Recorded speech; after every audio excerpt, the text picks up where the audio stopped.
dialoguing technique, you can actually talk about the wrongdoings you suffered and finally put the grudge down, because you're finally going to feel heard and understood. Isn't that exciting? Isn't that wonderful? And believe me, since I developed this method and published the Love Never Dies book, and I've been going all over the world helping people to dialogue with their loved ones in spirit, that's exactly what's happening. The grudges are being put down.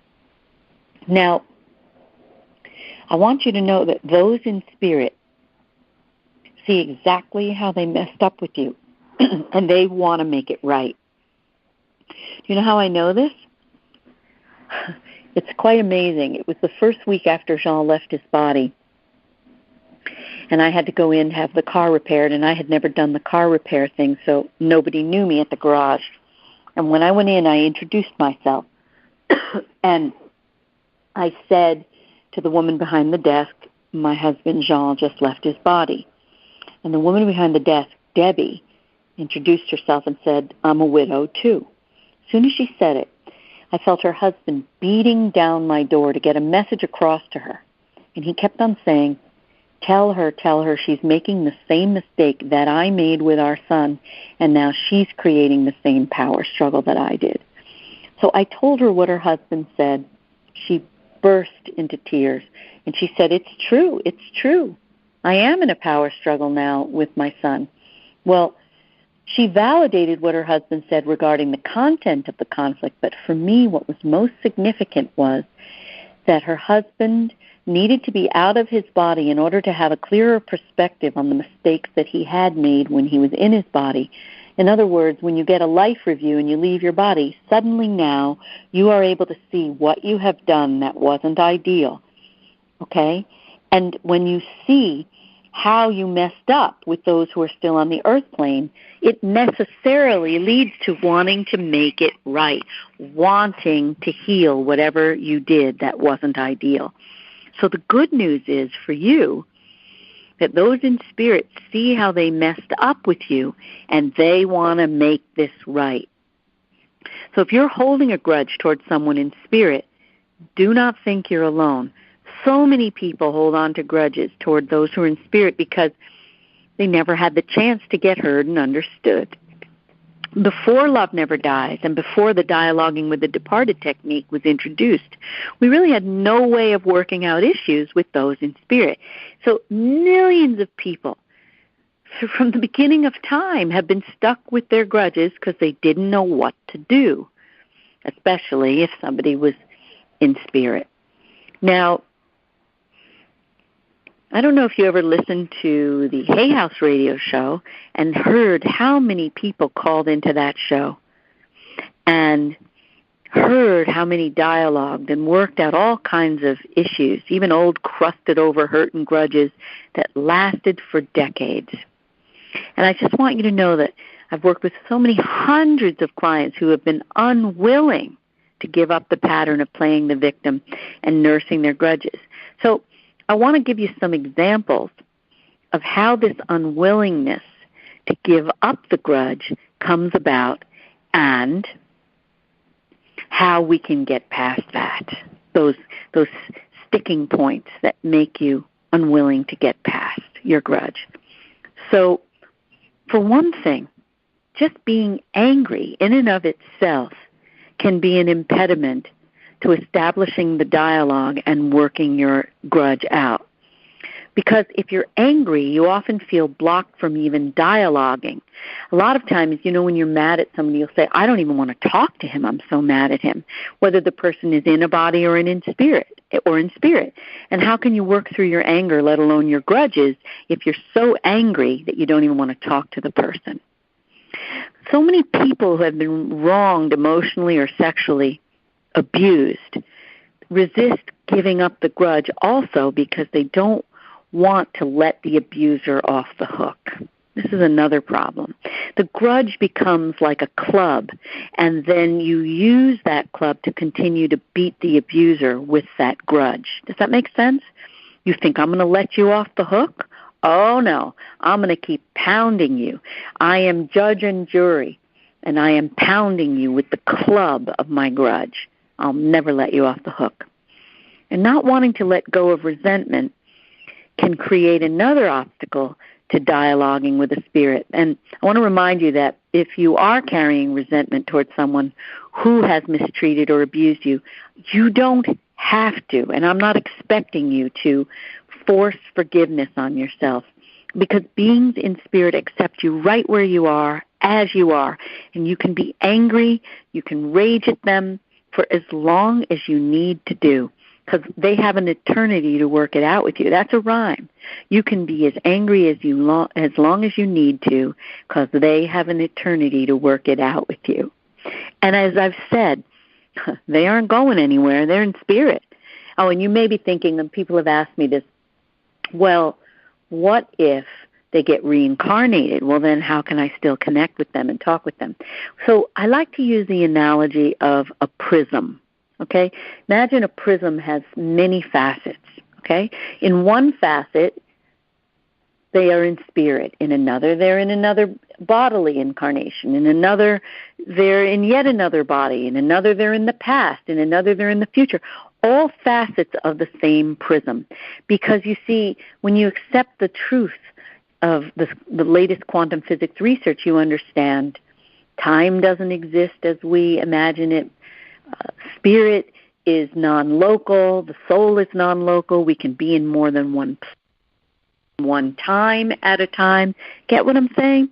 So even if they're reincarnated, they can still connect to you. Their soul essence can connect to you through another facet of the prism. Okay? So the key is you just need to be willing to open your emotional door and begin the process of sharing the feelings that are in your heart. Share your hurt, share your anger, and let whoever it is in spirit listen and understand you. And just start talking and allow the process of healing to begin. And what spirit beings want is for you to allow them to right their wrongs, to make peace with you, and to shower you with love. And they are really eager and ready to get started. Let me give you another story about how anger was a block to dialoguing. This is an amazing story. This didn't make its way into the Love Never Dies book because I met this woman after the book was published. So she was a lapsed Catholic, and she came to see me because she had relentless grief after the accidental death of her daughter. Now, the woman told me that she was furious with her daughter for dying. Again, I say leaving her body. As irrational as it may seem, anger is really a common reaction to being left behind by a loved one. Because, you know, it's like, how could you leave me with this pain? How can you leave me? And she told me that as a result of her daughter's bodily departure, she had lost her faith in God, and she no longer believed even in the afterlife. Now, within a couple of minutes, I had this feeling that her daughter was pounding on my psychic door, desperately trying to get through to me. And she showed me a perfect set of white teeth. And at that moment I said to Mom, why? Why would she show me perfect teeth? And the mother said that in life her daughter had been ashamed of her crooked, dark, stained teeth. So can you see, her daughter wanted her mother to know that her flaws were now gone. But this was also, in addition to showing her flaws being gone, it was also evidencing and validating her presence. I mean, you can't guess this stuff. Now, you would have thought that this incredible manifestation would have cooled her mom's anger and melted her heart, but it didn't do this at all. Not at all. The next week, during our second session, this woman's daughter tried a different approach. And she said to me, ask my mother about Padre Pio. And so I did. Now, if you don't know who Padre Pio is, he was the first stigmatized priest in the history of the church. He received visible marks of the crucifixion when he knelt in front of a large crucifix. And I mentioned Padre Pio, and to my complete shock, the mother jumped off the couch. It looked like she was shot out of a cannon. She literally jumped and landed in the middle of my office. And she said to me, "Why did you say Padre Pio?" And I said, "Because your daughter asked me to." And the mom burst into tears, and she said Padre Pio was her daughter's favorite saint. And the girl asked and talked about him daily. And so by asking me to give her mom this detail, she was proving her presence. She's saying, "I'm here." And the mom said through her tears, "I feel my daughter now. I feel her right here beside me." And so confirming her daughter's presence dissolved her anger that was really stopping the dialogue. And from then on, she was able to have her own direct dialogue with her daughter, and her anger and her grief and her grudge over her daughter leaving her subsided because she realized she didn't leave me. She's right here. Okay? And then she was able to just stop our work Is together. something missing in your life? Business, Maybe you really feel good for lonely her, right? and unloved, or your work Right. doesn't bring Let's you take a joy, brief or you're break, secretly and I'll be jealous back of with you in others. a moment on Millions Love of people, Never even Dies those who are Radio. successful and surrounded by those who love them, secretly feel empty. I'm Dr. Jamie Turndorf, and I want you to know that the real source of our discontent is disconnection. And connecting to others and feeling love to our core is the cure. But to really connect, you gotta get naked. And I don't mean drop and trow. I'm talking about radical emotional nudity, where we expose our deepest self, warts and all. Being seen and loved in this vulnerable place is the key to unlocking the door to self-love, healing, deeply intimate relationships, vibrancy, and joy in every area of your life. Join me June 7 through 9 at the Art of Living Retreat Center in Boone, North Carolina. Get naked, get connected, and be radically transformed. To find out more, visit AskDrLove.com/live events. That's AskDrLove.com/live events. Looking for a fun and relaxing getaway? Omega Rest and Rejuvenation Retreats are a great way to unwind and renew your spirit. Stroll through the garden, relax by the lake, or try a daily yoga or movement class. You can stretch your body, quiet your mind, and do as much or as little as you choose. Located in Rhinebeck, New York, just 90 miles north of New York City, Omega's natural environment and quiet pace allow for extraordinary experiences to unfold. Learn more at eomega.org. You're listening to Love Never Dies with Dr. Jamie Turndorf. If you can't stop crying over the bodily loss of a loved one, Dr. Turndorf's #1 international bestseller, Love Never Dies, How to Reconnect and Make Peace with the Deceased, will show you how to toss out the tissues and transform your grief into joy using her groundbreaking new Dialoguing with the Departed technique that enables you to reconnect and even heal unfinished business with those in spirit without the assistance of a medium, channeler, or psychic. Sign up for Dr. Love's free newsletter at AskDrLove.com and receive an exciting gift, a free excerpt of Love Never Dies. And now, back to Love Never Dies with Dr. Jamie Turndorf.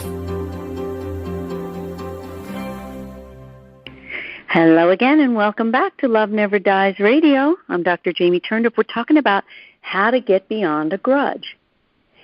And I've been giving you some examples of the blocks that people have to resolving their grudges because they're holding on to so much anger. And so often when you're angry, you don't even want to talk to the person you're angry at. Let me give you the example of another patient named Louise. She had been holding on her entire life to what she called a boatload of anger toward her mom. And every time I tried to get her to dialogue with her mom in spirit, she resisted because she had no wish to make peace. She was literally married to her anger. She was welded to it. Now, she had a strict religious upbringing, and that might have been partially responsible for her resistance to expressing anger at her parents. It wasn't the real reason that she remained stuck in her rage. Now, in reality, Louise's anger was more like the complaint of a victim who was just stuck in her own self-imposed, self-created jail cell. She'd rail on like a broken record and just go over and over again the same old stories and how she felt wronged and mistreated and neglected and on and on. It was a broken record. And her story isn't unique. Many children learn to play the role of victim, as I said earlier in the show, because they weren't allowed to voice their anger during childhood. And that causes the anger to go underground, and then it resurfaces in the form of